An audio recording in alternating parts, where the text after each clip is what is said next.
परिचय। पिताजी, मुझे यह जगह बहुत पसंद है। यह पार्क बहुत सुंदर है और यह प्रकृति से भरपूर है। हाँ बेटा, इसीलिए हम प्रतिदिन सुबह यहाँ टहलने के लिए आते हैं। पिताजी, वो साइकिल चलाने वाला इतना थका हुआ क्यों है? वो इतना थका हुआ इसलिए है क्योंकि वह अपनी ऊर्जा खो रहा है। ऊर्जा? अच्छा, मेरे विज्ञान के शिक्षक ने हमें पिछले सप्ताह ऊर्जा के बारे में पढ़ाया था। बहुत अच्छे बेटे, लेकिन क्या तुम्हें कार्य और सामर्थ्य के बारे में भी पता है? नहीं पिताजी। ठीक है, मैं तुम्हें समझाता हूं। लड़के द्वारा साइकिल चलाना किया गया कार्य कहलाता है। लड़के की वह क्षमता जितने समय तक वह साइकिल चलाता है ऊर्जा कहलाती है, और कार्य करने या उसके द्वारा साइकिल चलाने की चाल की दर सामर्थ्य कहलाती है। आइए कार्य, ऊर्जा और सामर्थ्य के बारे में संक्षेप में जानकारी प्राप्त करें। उद्देश्य। इस पाठ के अंत में आप निम्न करने में सक्षम हो जाएंगे: कार्य, ऊर्जा और सामर्थ्य को परिभाषित करना, किए गए कार्य को मापना, एक चर बल द्वारा किए गए कार्य की गणना करना, गतिज ऊर्जा और स्थितिज ऊर्जा को परिभाषित करना, कार्य ऊर्जा प्रमेय को समझना, एक चर बल द्वारा कार्य ऊर्जा समीकरण को समझना, ऊर्जा के विविध रूपों को जानना, ऊर्जा संरक्षण के बारे में समझना, संघटय को जानना। परिभाषा। अपने दैनिक जीवन में हम कार्य, ऊर्जा और सामर्थ्य के कई उदाहरण देख सकते हैं। स्विमिंग पूल में तैरता हुआ एक तैराक, एक खेल में दौड़ता हुआ एक लड़का, एक स्थान से दूसरे स्थान पर एक भारी बक्से को उठाकर ले जाता एक व्यक्ति। सभी परिदृश्यों में कार्य, ऊर्जा और सामर्थ्य का प्रयोग होता है। कार्य। बल द्वारा किए गए कार्य को विस्थापन की दिशा में बल के घटक और इस विस्थापन के परिणाम के गुणनफल के रूप में परिभाषित किया जाता है। W बराबर F गुणा D। W बराबर F cos थीटा गुणा D। निम्नलिखित परिस्थितियों में किया गया कार्य शून्य होता है: जब बल और विस्थापन परस्पर लंबवत होते हैं, जब बल शून्य होता है, जब विस्थापन शून्य होता है। गतिज ऊर्जा। किसी पिंड में किसी गति के कारण जो ऊर्जा होती है उसे गतिज ऊर्जा कहते हैं। गतिज ऊर्जा बराबर 1/2 mv वर्ग। बहता हुआ जल, उड़ता हुआ पक्षी गतिज ऊर्जा वाले पिंडों के कुछ उदाहरण हैं। यह तार्किक है कि तेज चाल से गतिमान एक पिंड में धीमी चाल से गतिमान पिंड से अधिक गतिज ऊर्जा होनी चाहिए। उदाहरण। आइए गतिज ऊर्जा का एक उदाहरण लें। 10 किलोग्राम का एक पिंड विराम अवस्था में है जिस पर 40 न्यूटन का एक बल लगाया जाता है। 20 सेकंड के बाद पिंड द्वारा अर्जित की गई गतिज ऊर्जा की गणना करें। आइए हल देखें। दिए गए मान है m बराबर 10 किलोग्राम, u बराबर 0, f बराबर 40 न्यूटन, t बराबर 20 सेकेंड, v बराबर u प्लस at का प्रयोग करने पर हमें प्राप्त होता है v बराबर 80 मीटर प्रति सेकेंड। गतिज ऊर्जा बराबर 1/2 mv वर्ग। गणना करने पर हमें प्राप्त होता है गतिज ऊर्जा बराबर 32,000 जूल। एक चर बल द्वारा किया गया कार्य। जब विस्थापन डेल्टा x बहुत कम होता है तो किया गया कार्य डेल्टा W बराबर f of x delta x। क्रमागत आयताकार क्षेत्रफलों को जोड़ने पर किया गया कुल कार्य W लगभग f ऑफ x और डेल्टा x के गुणनफल की प्रारंभिक स्थिति xi से अंतिम स्थिति xf तक योगफल के बराबर है। सभी आयतों के क्षेत्रफलों को जोड़ने पर हमें प्राप्त होता है डेल्टा x टेंड्स टू 0 वक्र के अंदर क्षेत्रफल पूरी तरह से f ऑफ x द्वारा किए गए कार्य के बराबर है। कार्य ऊर्जा प्रमेय। किसी कण की गतिज ऊर्जा में परिवर्तन कुल बल द्वारा इस पर किए गए कार्य के बराबर होता है। Kf माइनस Ki बराबर W। Kf और Ki क्रमशः वस्तु की अंतिम और प्रारंभिक गतिज ऊर्जाएं हैं। कार्य का आशय बल और उस विस्थापन से है जिस पर यह आरोपित होता है। कार्य एक निश्चित विस्थापन तक पिंड पर बल द्वारा किया जाता है। एक चर बल के लिए कार्य ऊर्जा प्रमेय। यहां बल एक दिशा में सतत रूप में बदल रहा है। गणना करने पर dk बटे dt बराबर d बटे dt गुणा 1/2 mv वर्ग हम प्राप्त करते हैं। dk बटे dt बराबर f गुणा dx बटे dt।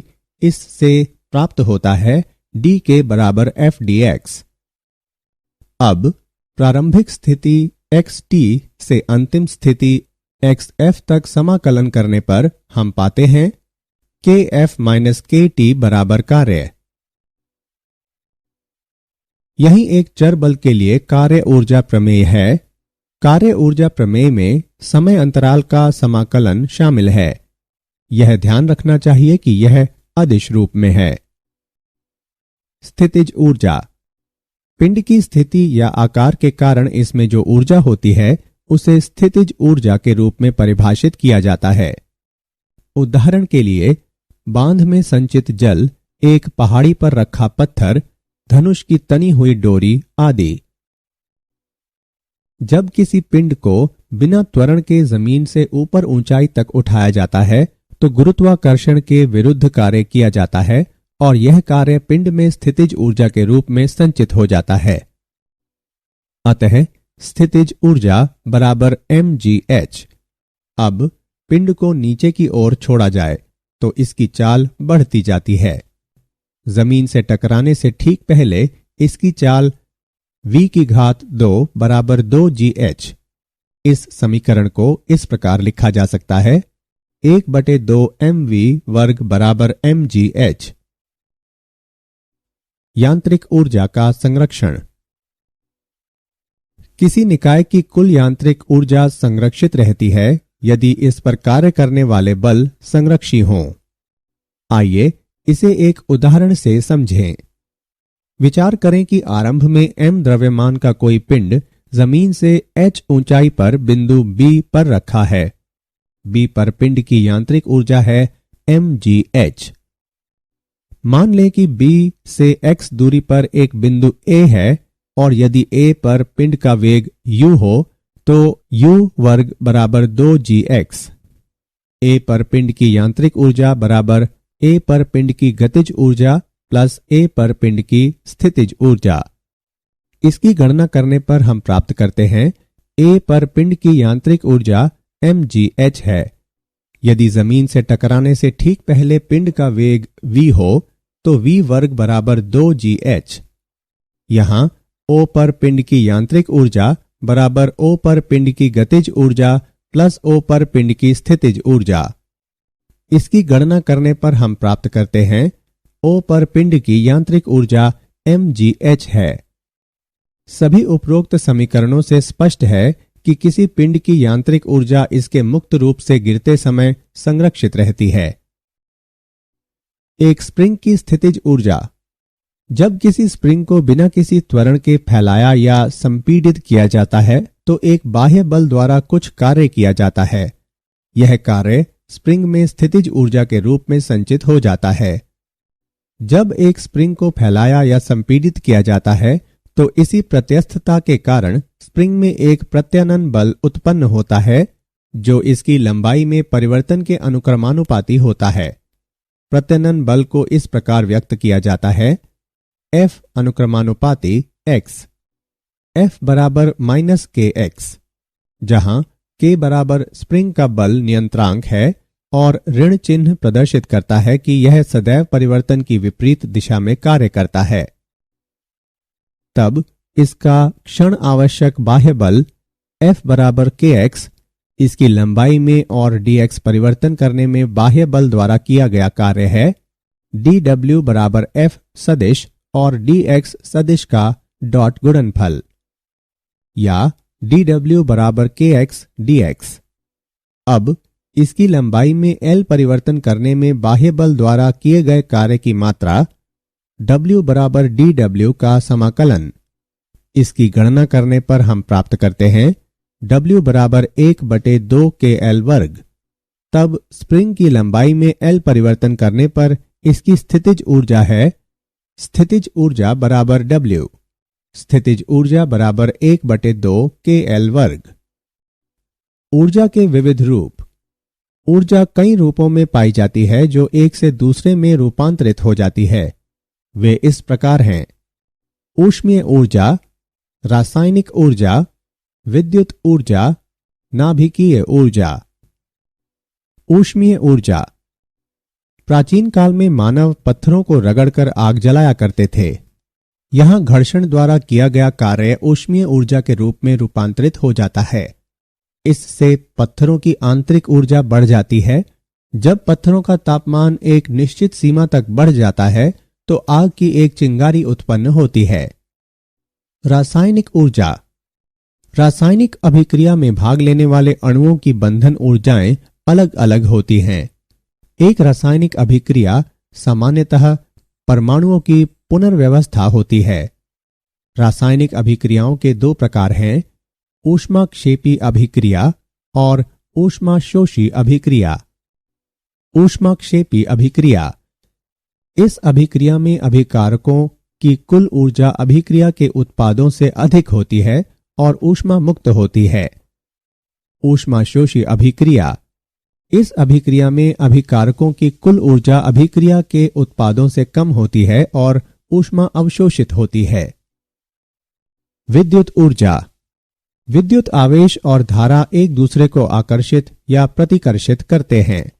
इस प्रकार एक दूसरे के सापेक्ष उन्हें गति कराने के लिए सामान्यतः कार्य करने की जरूरत होती है। इस कार्य से संबंध ऊर्जा विद्युत ऊर्जा कहलाती है।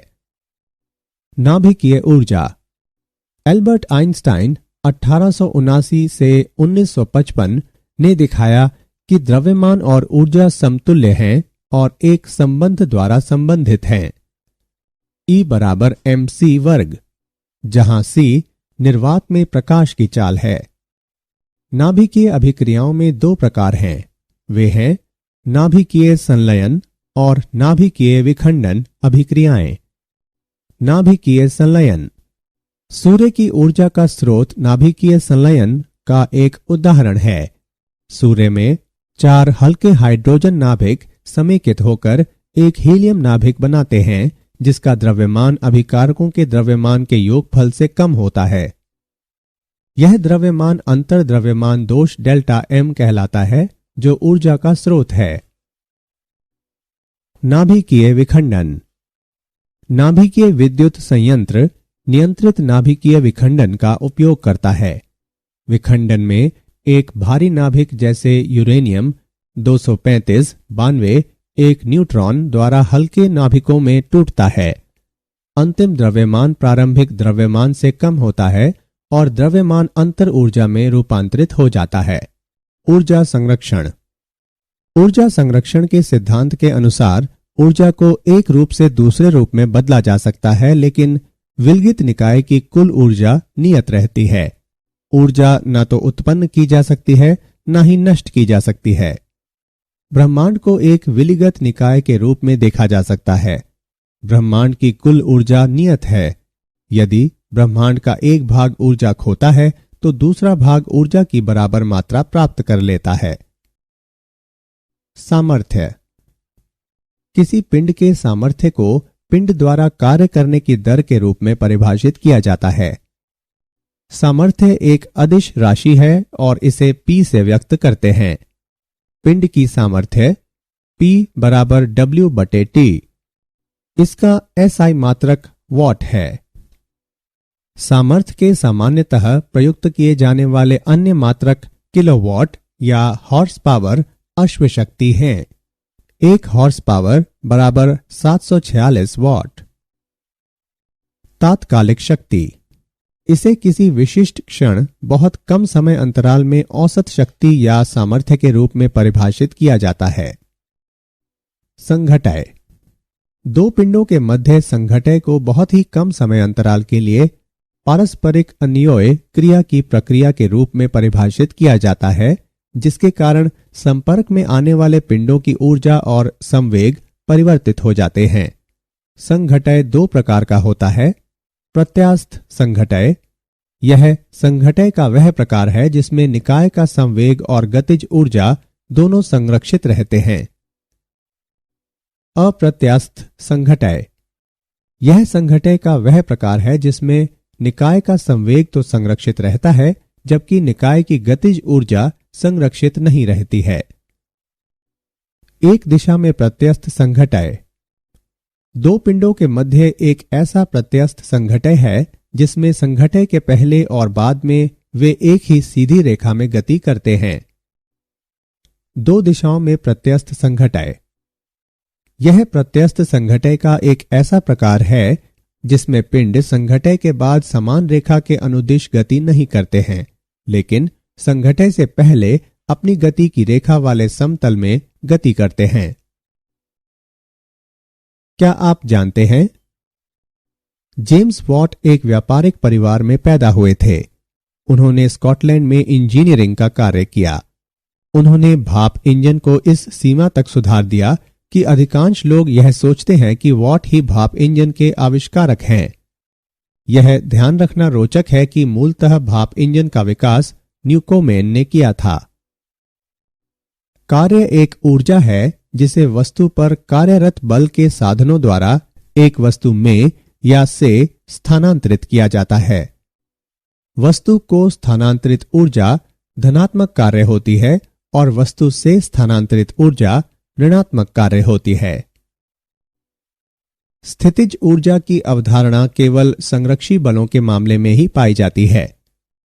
एक अग्र कार्य किया गया तब कहा जाता है कि जब एक डाइन का बल किसी पिंड को बल की दिशा में 1 सेंटीमीटर विस्थापित करता है। सारांश, आइए हमने जो कुछ सीखा उसे संक्षेप में दोहराएं। आरोपित बल द्वारा कार्य तब किया गया कहलाता है जब पिंड जिस पर बल कार्य करता है बल की दिशा की लंबवत दिशा को छोड़कर अन्य किसी भी दिशा में विस्थापित हो। जब किया गया कार्य धनात्मक होता है तो पिंड की गतिज बढ़ती है। Fs आलेख और S अक्ष के मध्य क्षेत्रफल से किया गया कार्य प्राप्त होता है। किसी अभिकारक का सामर्थ्य अभिकारक द्वारा किए गए कुल कार्य और इसके द्वारा लिए गए समय का अनुपात होता है। यह एक अदिश राशि है। पिंड की ऊर्जा पिंड के कार्य करने की क्षमता या योग्यता है। यांत्रिकीय ऊर्जा दो प्रकार की होती है, गतिज ऊर्जा और स्थितिज ऊर्जा। कार्य ऊर्जा प्रमेय के अनुसार किसी बल द्वारा किया गया कार्य पिंड की गतिज ऊर्जा में कुल वृद्धि के बराबर होता है। ऊर्जा संरक्षण नियम के अनुसार ऊर्जा का कुल योगफल नियत रहता है। जब दो पिंड एक दूसरे से टकराते हैं या एक पिंड का मार्ग दूसरे पिंड के प्रभाव द्वारा बदल जाता है तो कहा जाता है कि दोनों में संघटय हुआ है।